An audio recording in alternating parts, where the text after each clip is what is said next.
Welcome everyone. So this week our Torah portion is Shemini, our eighth. So now as we open in this parashah, we see that on the eighth day, which is a new, as it follows the seventh day are the Shabbat day of rest that Aaron called upon all of the leaders of Kal Yisrael along with his two sons and told them to take a male calf as a sin offering, which for us all was, as we know, Yeshua, the ultimate sin offering, and to also take a ram as a burnt offering. Now, it was also said that the calf would represent the situation that happened with them as the golden calf, so they were to make atonement for that. And then also for the ram, it was to take as the ram that this was in the Midrash, that the ram was referring back to the situation that happened with Joseph's brethren when they deceived their father into believing that their brother or his son, his Ben, was killed, and they took the ram's blood and put it onto his robe. Now, which today for the offering, in other words, for offering up sin offerings is, instead of offering up offerings for anything, what we do is we take it to praise and worship. So we offer up praise and worship to Yahweh. Now, they were to tell Kal Yisrael to offer up a male goat for a sin offering and a calf and a lamb, both a year old and without defect, for a burnt offering, and an ox and a ram as a peace offering to sacrifice before Yahweh, and also a grain offering mixed with olive oil, as Yahweh would appear to them that day, as Yahweh does to each and every one of us every day, if we are truly in him, that is, and do all that he asks. So I want to ask you all today, how many of you are missing the presence of Yahweh and Yeshua in your life today? Now, if you truly look at your life and what is in it, you may very well find that you are not doing what Yahweh asks of us in his Torah, in his Brit Kadash, and you will start to see and understand why it is that you do not sense Adonai's presence in your life. It's not that Yahweh isn't there with you, it's that you choose not to have him in your presence. Now you see, you must seek Yeshua and answer the door, as he is knocking on it and will come in and sup with you, just as when the children of Israel did all that Yahweh asked. Then what happened next? Fire had came forth from the presence of Yahweh, consuming the burnt offering and the fat or the altar that was of the altar. And when all the people saw it, they shouted and fell on their faces, as Leviticus 9:24 tells us. So you see, he accepted their offerings as with our praise and our worship to him, because it's something that we do when we do right by and for him, when we actually listen to Yahweh. Now, what happens when we don't listen to Adonai? Well, as with Aaron's two sons, Nadab and Abihu, each of them took their censer and put fire in it and laid incense on it and offered it. Now here it goes. Unauthorized fire. You see that? They used unauthorized fire before Adonai, something in which he had not ordered them to do. And what happened next? Yes, fire had came forth from the presence of Adonai and consumed not the offering, but them, so that they died in the presence of Yahweh. Now, if us all here today choose to do that in which Yahweh had forbidden us to do, our sin, katan, as we hear of in the book of Revelation, we will be consumed by fire likewise. But this time, it will be in the lake of fire where we will cease to exist. Now remember, Adonai said, through those near to me, I show myself holy and gain glory before all the people. And we see that he used Aaron's two sons right here to show us a lesson, that it is always wise and good to listen to Adonai, because if we don't listen to him, it leads to death. As we will see later on when we speak of the clean and unclean foods.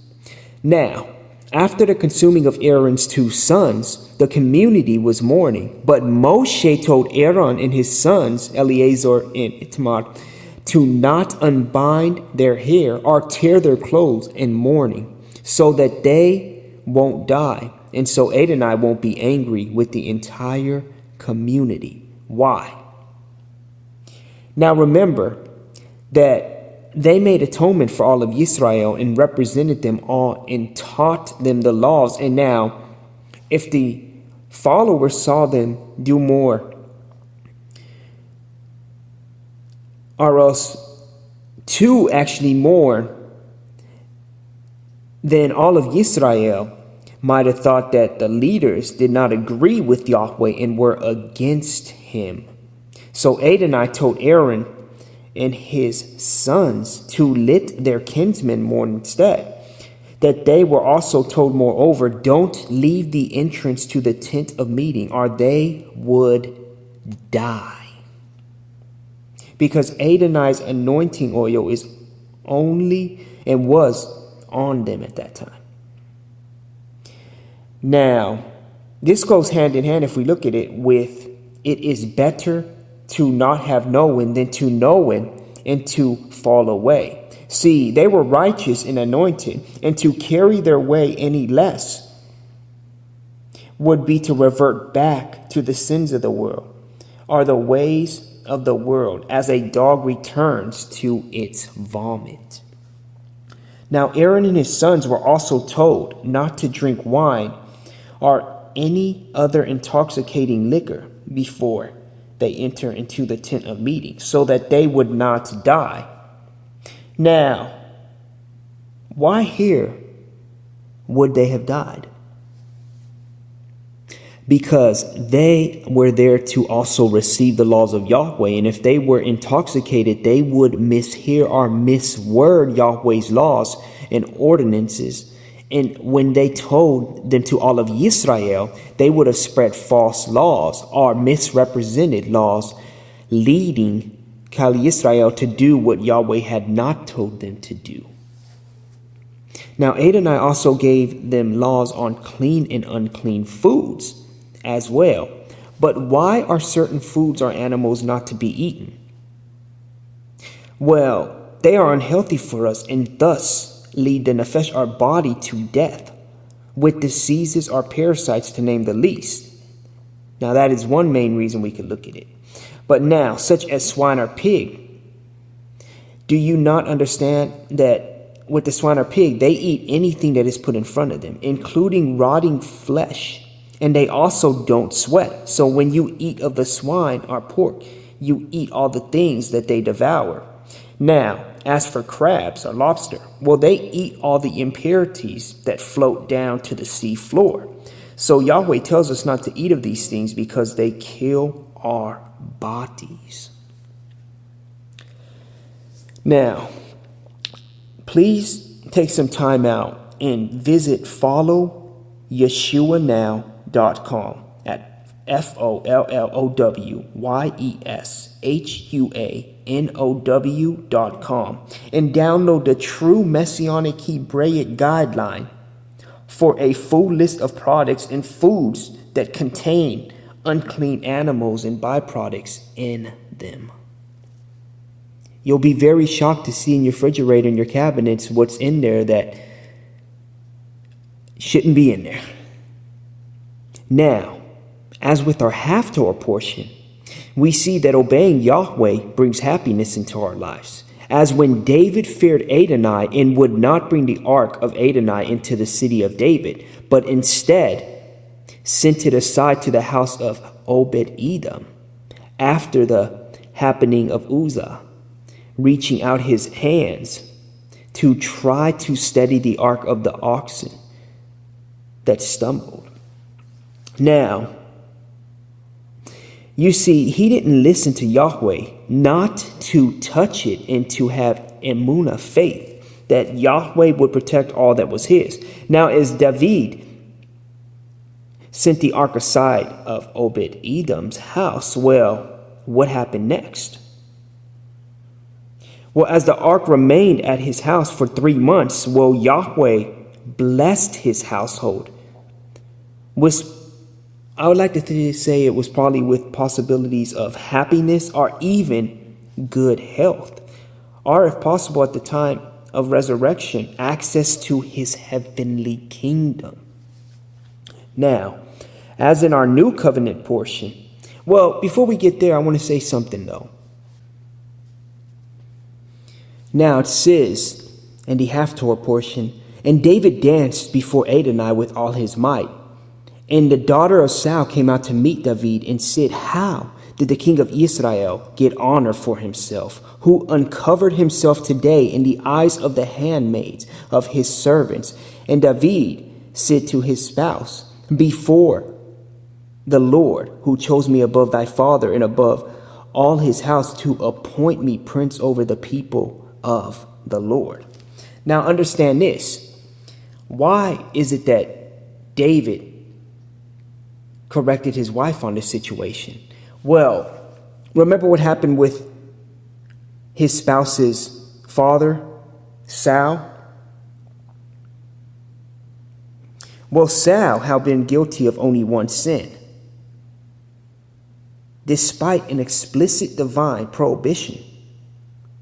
He had permitted the cattle of the Amalekites to remain alive in 1 Samuel chapter 15. But that one sin had been considered so serious that it cost him his throne.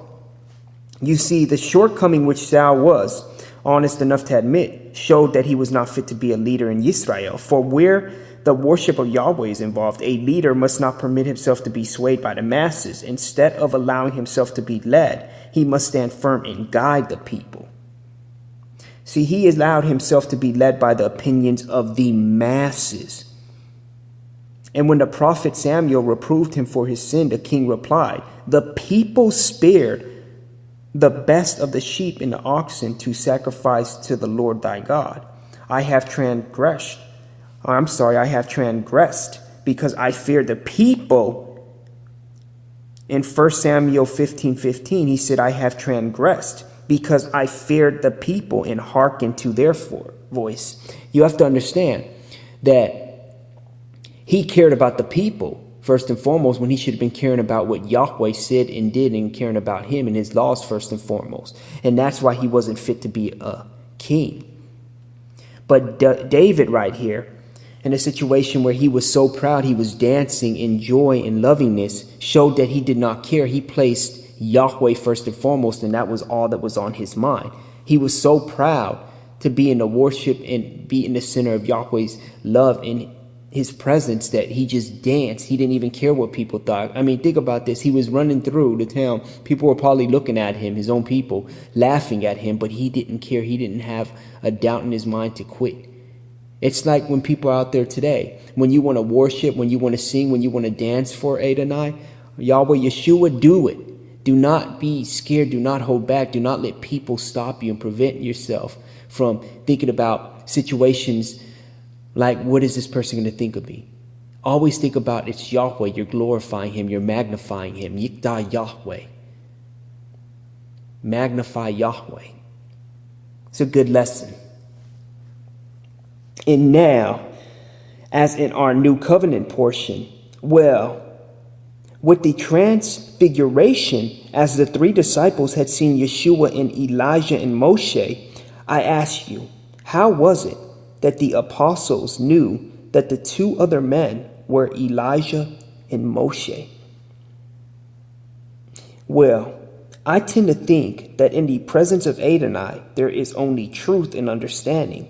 And as they were being the disciples, were in the presence of Yeshua, well, they received knowledge and truth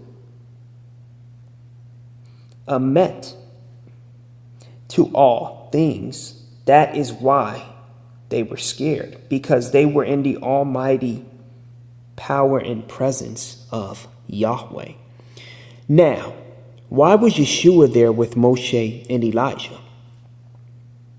Because they, Moshe and Elijah, were foretelling of the word, the true gospel, Yeshua, the living word, and they were showing that Yeshua was the true Ben of Yahweh. And that is why Yahweh appeared as a cloud that overshadowed them and said, "This is my beloved Ben, listen to him." And after that, as they turned around, all that was there was who? Yes, Yeshua HaMashiach, our Messiah. And now we will have the Aaronic blessing. May Adonai bless you and keep you. May Adonai cause his face to shine upon you and be gracious to you. May Adonai lift up his countenance upon you and give you shalom. This has been a weekly Messianic Torah portion from Following Yeshua Ministries. For more information or for guidance, please visit www.followyeshuanow.com.